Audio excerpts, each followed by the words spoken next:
जय श्री कृष्णा। स्वागत है आपका आपके YouTube चैनल संस्कृत साहित्यम पर। दोस्तों, हम लोग पढ़ रहे हैं अष्टावक्र गीता।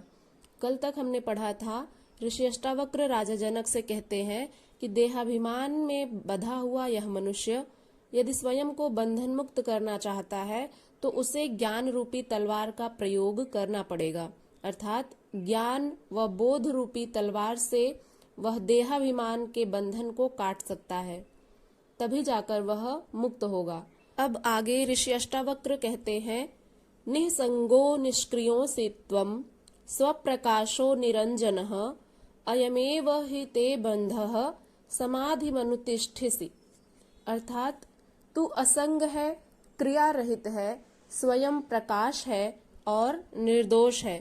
तेरा बंधन यही है कि तू समाधि का अनुष्ठान करता है। दोस्तों, अष्टावक्र जी आत्मज्ञान हेतु समाधि के अनुष्ठान को भी बंधन बताते हुए राजा जनक से कहते हैं कि तू आत्मा ही है, शरीर मन आदि नहीं है।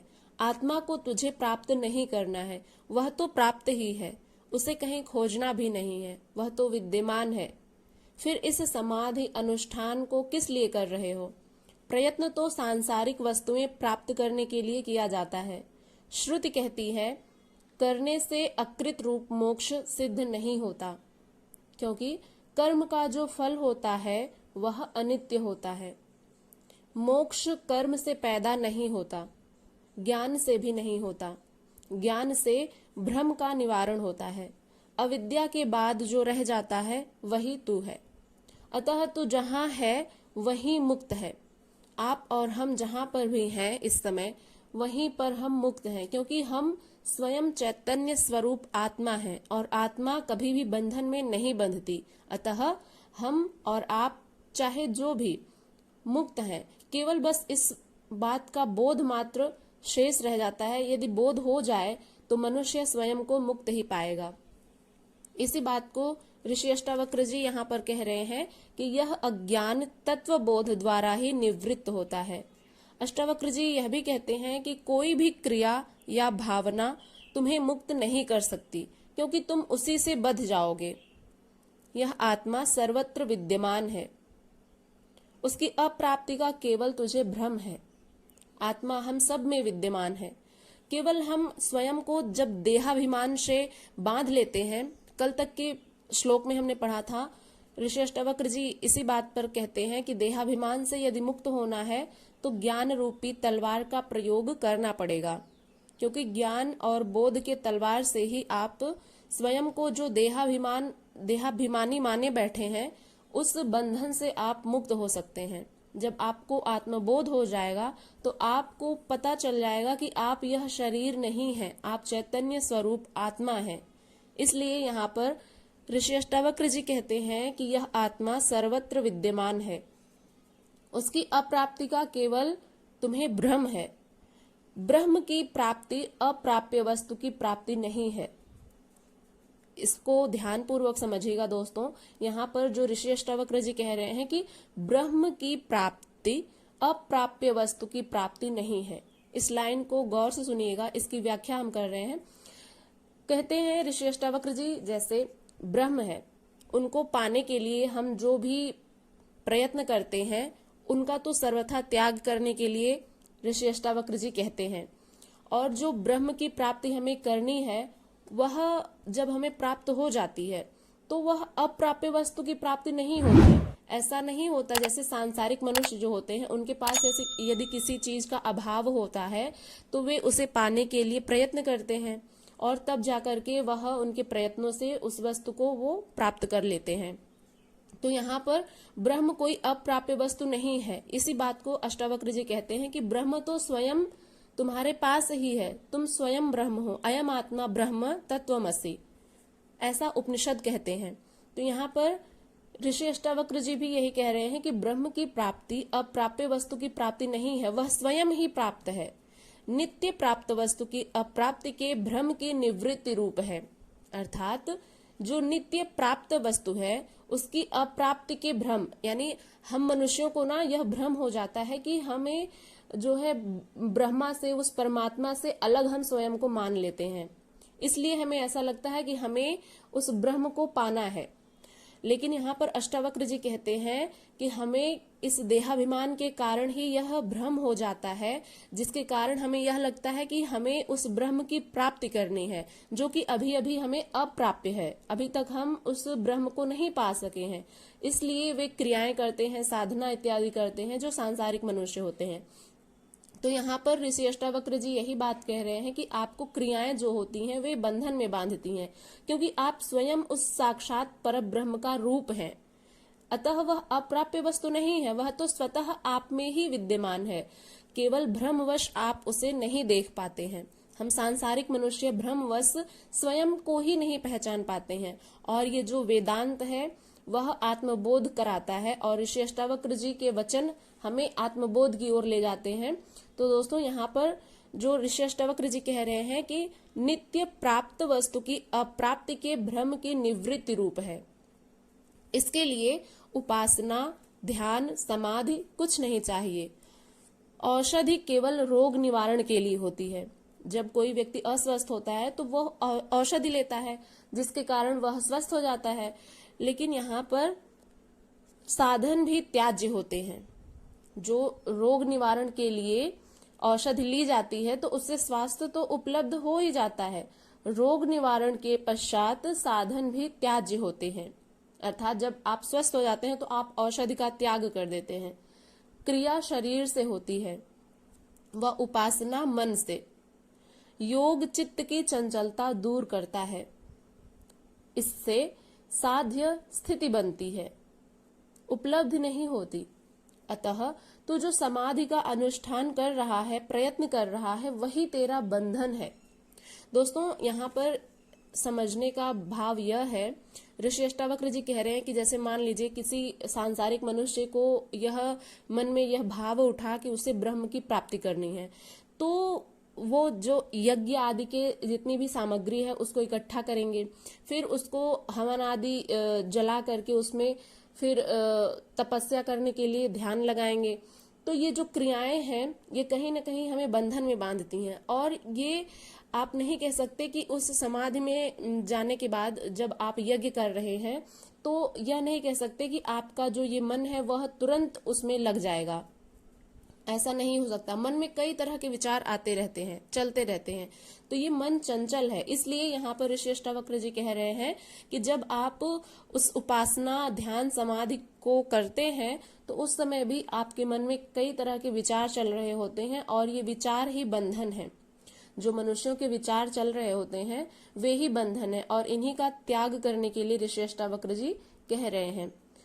तो वे कहते हैं कि ये जो प्रयत्न कर रहे हो वही तुम्हारा बंधन है, इसे भी छोड़ दो, क्योंकि इस प्रयत्न के पीछे तुम्हारी मोक्ष प्राप्ति की वासना जुड़ी है।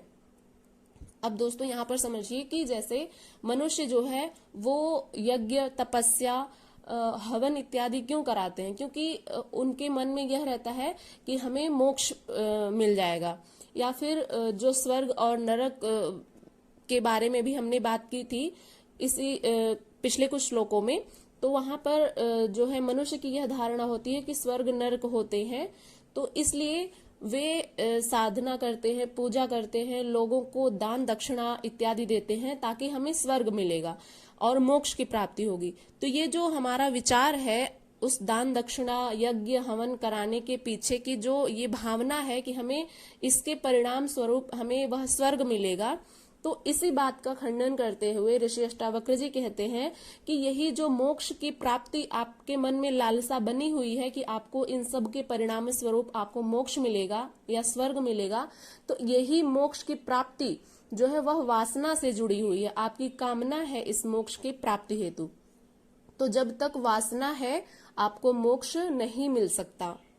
यह वासना ही तो बंधन है, चाहे संसार की हो या मोक्ष की।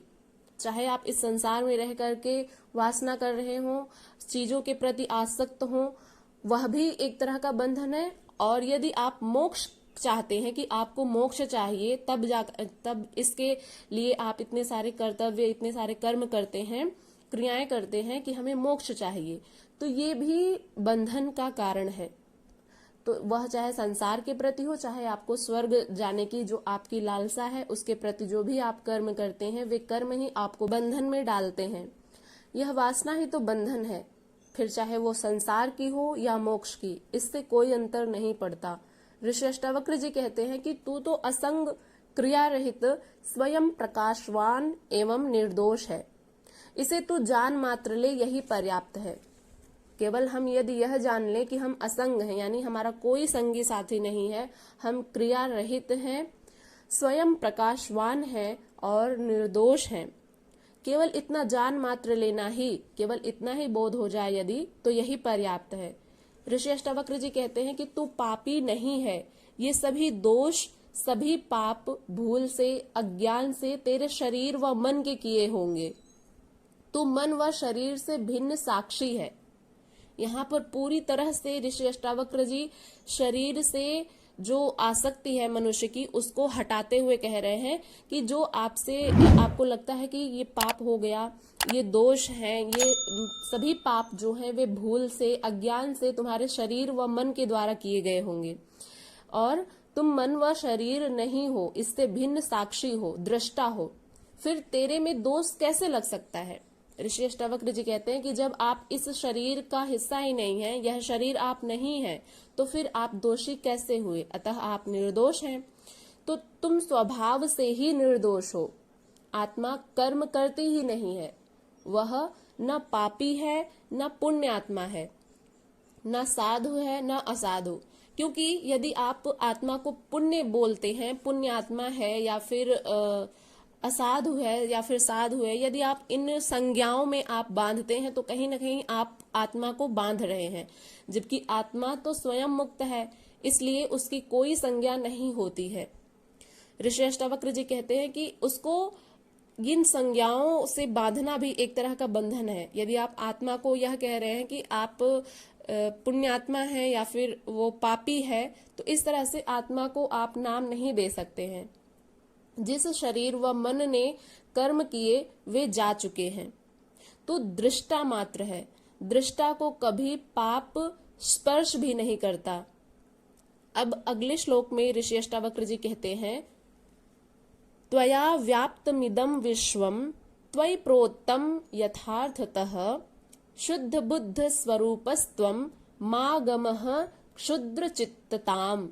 अर्थात यह संसार तुझ में व्याप्त है, तुझी में पिरोया हुआ है, यथार्थ में तू चैतन्य स्वरूप है, अतः शुद्र चित्त को मत प्राप्त हो। इसकी व्याख्या में ऋषि अष्टावक्र जी इस सूत्र में आत्मा के स्वरूप को दिखाते हुए, संसार से उसका संबंध स्थापित करते हुए राजा जनक से कहते हैं कि तू स्वयं आत्मा है, ब्रह्म है, और यह जगत तेरी अभिव्यक्ति मात्र है। यह जगत तुझसे ही व्याप्त है, इसका हर कण तेरा ही स्वरूप है, इसका स्पंदन तेरा ही स्पंदन है, इसका फैलाव तेरा ही फैलाव है, इसकी चेतना, इसका सौंदर्य, इसकी शक्ति, इसकी सृष्टि का नियम, यह सब तुमसे ही है। इसमें जो अनेकता दिखाई देती है उसमें एकता का सूत्र भी है। इसमें अनेकता का अर्थ भिन्नता नहीं है, क्योंकि यह सृष्टि उस ब्रह्म से भिन्न नहीं है। यही चैतन्य ब्रह्म इसके विभिन्न अवयवों को माला की भांति एक सूत्र में पिरोए हुए है। इस सृष्टि में विभिन्नताओं के बावजूद एक सी सामंजस्यपूर्ण स्थिति है, जो इस एक रस नियम से है, जिसमें एक तादात्म्य दिखाई देता है, एक समानता दिखाई देती है। वह तेरे लिए चैतन्य स्वरूप के कारण है। जिससे यह सृष्टि है, तू भी उसी में है। जैसे यह सृष्टि उससे भिन्न नहीं है, तू भी वही शुद्ध चैतन्य स्वरूप है। अतः तू अपने को शरीर आदि समझकर शुद्र चित्त को मत प्राप्त हो। यहाँ पर ऋषि अष्टावक्र जी कहते हैं कि जो शरीर आदि समझ करके आप क्षुद्र चित्त को मत प्राप्त हो। क्षुद्र अर्थात जो छोटा हृदय होता है, यानी कि जिसमें जो सूक्ष्म विचार चिंताएं चलती रहती हैं, जो क्षुद्र चित्त होते हैं, आप लोग समझ पा रहे होंगे, उसमें आप स्वयं को मत बांधिए, अपने आप को क्षुद्र चित्त मत मानिए। अर्थात समस्त पदार्थों का केंद्रीय तत्व आत्मा ही है, एवं आत्मा भिन्न भिन्न नहीं है। अपितु एक ही है जो सब में व्याप्त है, इसलिए सब में एक सूत्रता है। आत्मा को भिन्न भिन्न मानना तो अज्ञान है, लेकिन इसके अतिरिक्त अपने को शरीर मानना यह घोर अज्ञान है, यह तो मूढ़ता है। ऐसे मूढ़ अपने को शुद्र चित्त हीन अनुभव करते हैं। आत्मज्ञानी अपने को ही नहीं समझता। दोस्तों, यहाँ पर हम कहना चाहेंगे कि जब आप स्वयं आत्म स्वरूप, आप चैतन्य स्वरूप हैं, तो जब व्यक्ति स्वयं को भूल जाता है तो वो इन्हीं उलझनों में भटकने लगता है। वह संसार के प्रति आसक्त हो जाता है, स्वयं को देह मानने लगता है, जिसके कारण अहंकारवश वह ब्रह्म से स्वयं को अलग मानने लगता है। और वह यह भी मानता है कि जितने शरीर हैं उतनी ही आत्माएं हैं। जैसे वह व्यक्तियों में भिन्नता देखता है, इसी अहंकार वश वह सभी में व्याप्त जो आत्माएं हैं उनको भी वह भिन्न भिन्न ही मानता है। यानी जितने व्यक्ति हैं उतनी आत्माएं वह मानने लगता है। तो इसलिए स्वयं से यदि कोई भटकता है, यदि स्वयं के स्वरूप से कोई भटक रहा है, उसे अपना ही बोध नहीं है, तो वो जरूर इस संसार में भटकेगा, इस संसार के प्रति आसक्त रहेगा और कहीं न कहीं उसे मोक्ष भी नहीं मिलेगा। इसलिए स्वयं को जानना बहुत आवश्यक है। दोस्तों, यहाँ पर ऋषि अष्टावक्र के वचनों द्वारा हम आप सब तक ये अष्टावक्र गीता के जो बोल हैं, जो वचन हैं ऋषि अष्टावक्र जी के, वे पहुंचाने का प्रयत्न कर रहे हैं। और आप लोगों से यही विनम्र निवेदन है कि आप लोग इस वीडियो को अधिक से अधिक लोगों तक शेयर करिएगा और अधिक लोगों को इस चैनल से जोड़िएगा, ताकि हम सब साथ में मिलकर के स्वयं को जान सकें कि हम कौन हैं। वैसे तो अभी तक हमें पता चल चुका है कि हम चैतन्य स्वरूप आत्मा हैं, लेकिन अभी बहुत कुछ जानना शेष है। इसलिए आप सबसे यही निवेदन है कि अपने दोस्तों तक इस वीडियो को अवश्य ही पहुंचाइएगा। चलिए मिलते हैं किसी अन्य टॉपिक के साथ। आप लोगों का कोई भी प्रश्न हो तो आप लोग निसंदेह पूछ सकते हैं। यदि अभी तक आपने हमारे चैनल को सब्सक्राइब नहीं किया है तो चैनल को सब्सक्राइब करके बेल आइकन को प्रेस कर लीजिए, ताकि आने वाली हर वीडियो की नोटिफिकेशन आप तक सबसे पहले पहुंचे और आप उसे सुन करके लाभान्वित हो सकें। और यह वीडियो हर रोज शाम को 8 बजे अपलोड होती है इसी संस्कृत साहित्यम चैनल पर। तो दोस्तों, किसी अन्य टॉपिक पर यदि आप लोग वीडियो चाहते हैं तो उसके बारे में भी आप अपनी राय दे सकते हैं कमेंट बॉक्स में। चलिए मिलते हैं अगले वीडियो के साथ। तब तक के लिए अपना खूब सारा ध्यान रखिएगा, स्वस्थ रहिए, प्रसन्न रहिए और ऐसे ही ज्ञान अर्जन करते रहिए। मिलते हैं नेक्स्ट वीडियो में। हरे कृष्ण।